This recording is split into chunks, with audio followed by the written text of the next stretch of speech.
Welcome back, y'all. I've got a real treat for you today. On the bench is a Seagull guitar. It's a CW mahogany, and from what I've heard, it sounds real nice, especially in the studio. Ooh, LR bags.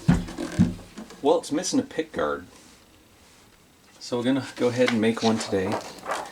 The owner of the guitar searched all over the internet and could not find a good match.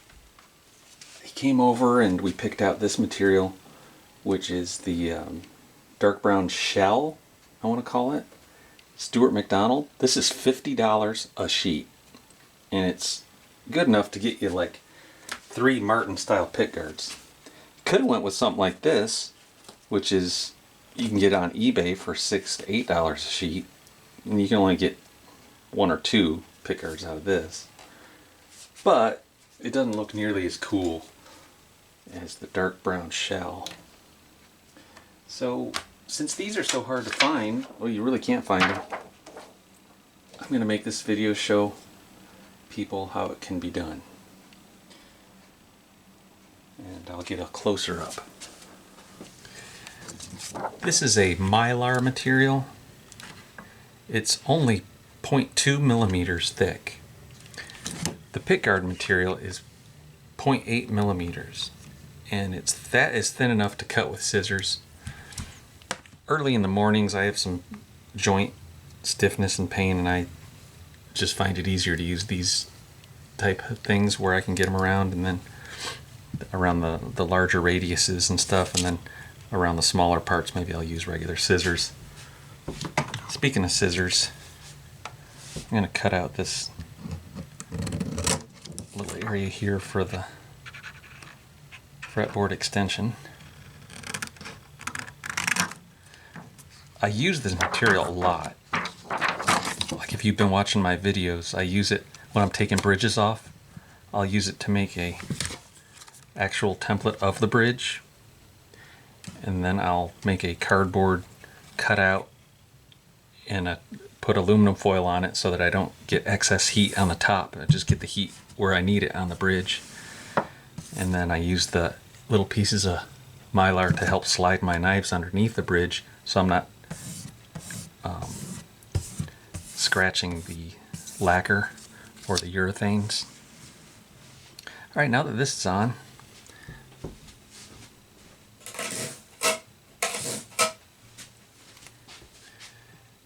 I can tape it in place.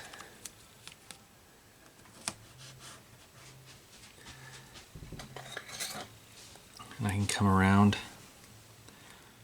I'm thinking about going about halfway around the herringbone. Then coming around about 1/8 to 1/16 of an inch. And then I'm making it a little bigger down here to make it a little more J45-ish.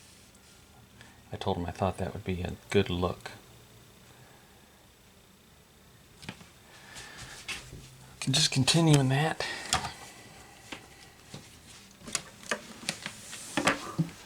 Continue this.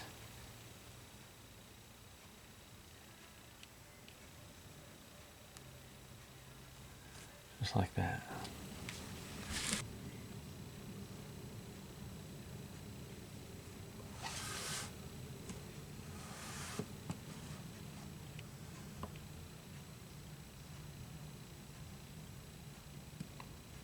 I think I'll go with that. I've taped the mylar down to the pickguard material, and I'm going to trace around it. Maybe I'll use a big fat Sharpie. Oop.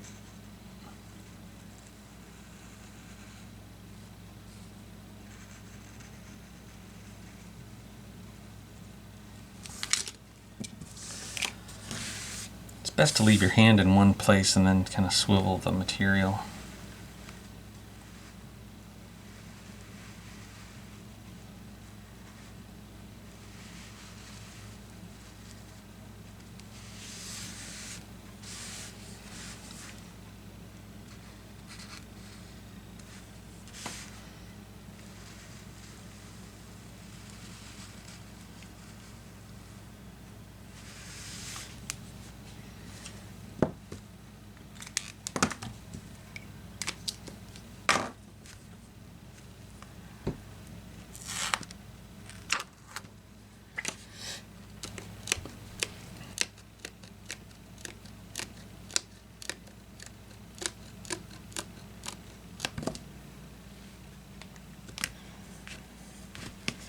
For the inside radius, I think I'll go to the traditional scissors.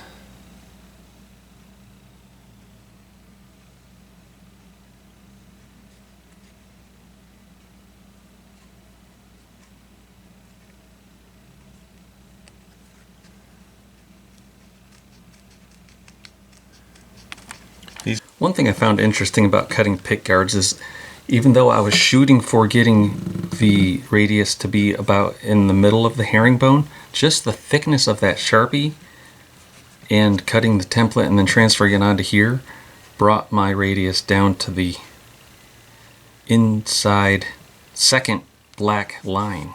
So I'm going to have a pickguard that covers the herringbone. And he said, do whatever you think looks best.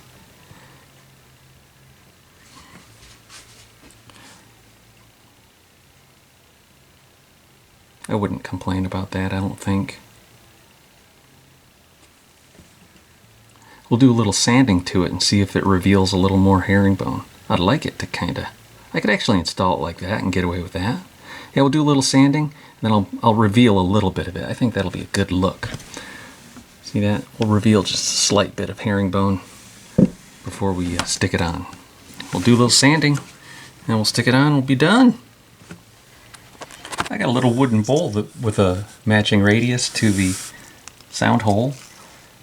And then right here I've got the 3M 80 grit with the adhesive back sandpaper. It comes in a big old roll. I knew I'd find a lot of purposes for it, but this is the first time I'm going to use it.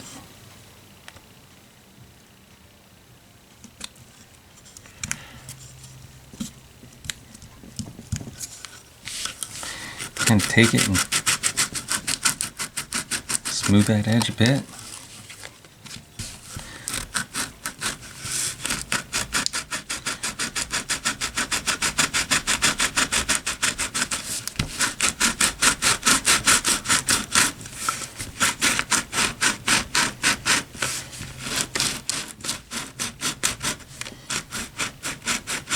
Get around to that.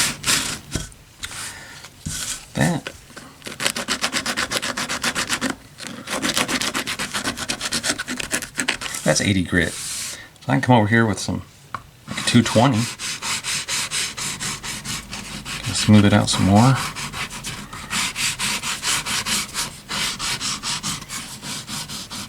A little bit. Then I can scrape it. This little mini scraper.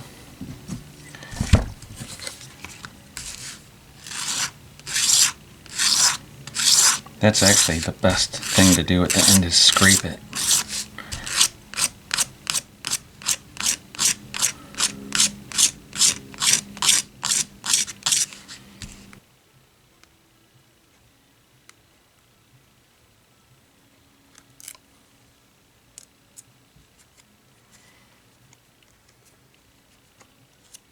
Looks a little rough. I'll go around it with some 1000 grit.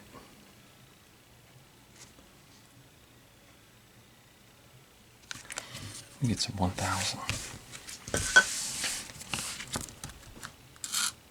No, maybe I want to keep the sandpaper away from this stuff. One little slip of the sandpaper and you've got it on the surface there. That would look horrible.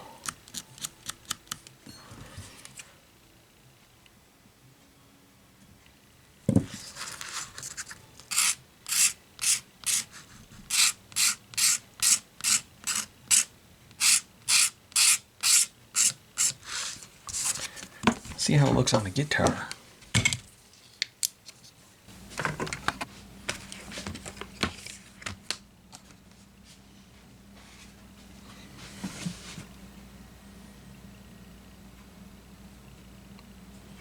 Boy, that's going to look pretty slick. I don't think he's going to complain one bit about that. I'm going to peel this off, go around with the scraper, and then stick it on.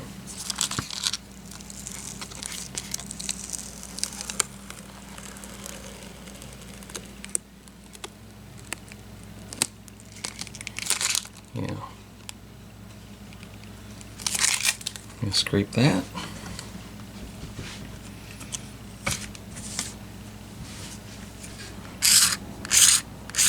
You can kind of put a bevel on it there while I'm scraping. Hold it at 45 to the edge.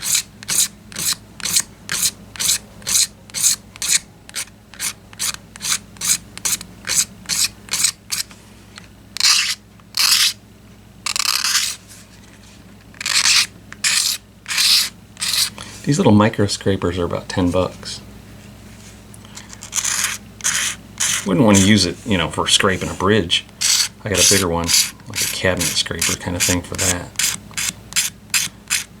It's not for shaping wood or anything. It's just maybe a little bit, a real delicate piece.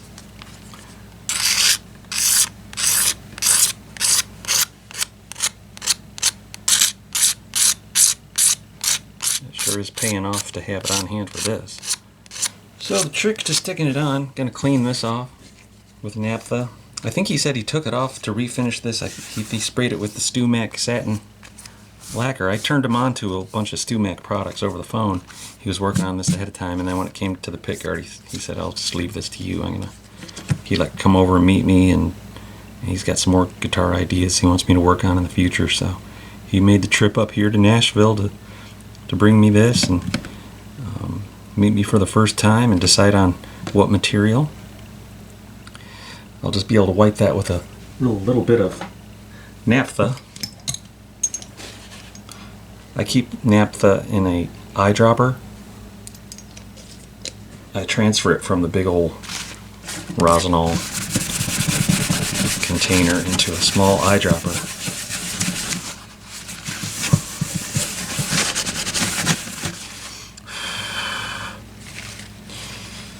So the trick is get it where you want it.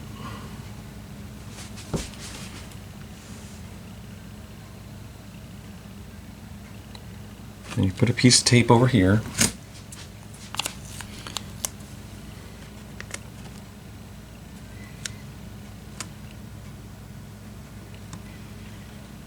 It'll kind of work as a hinge or a flap.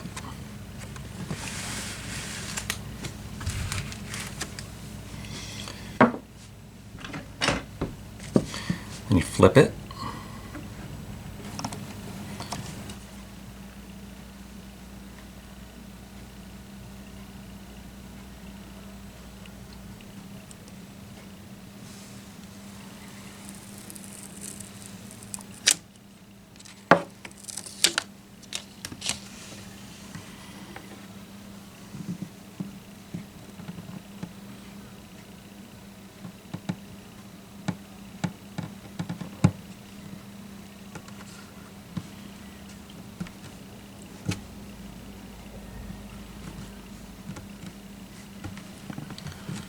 Kind of press it in place.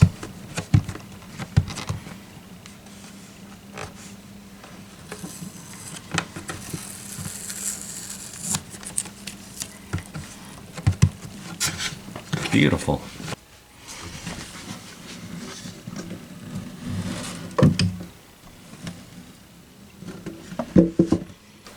Well, guys, he didn't bring me the guitar with strings or bridge pins, so I guess we'll just call it a video.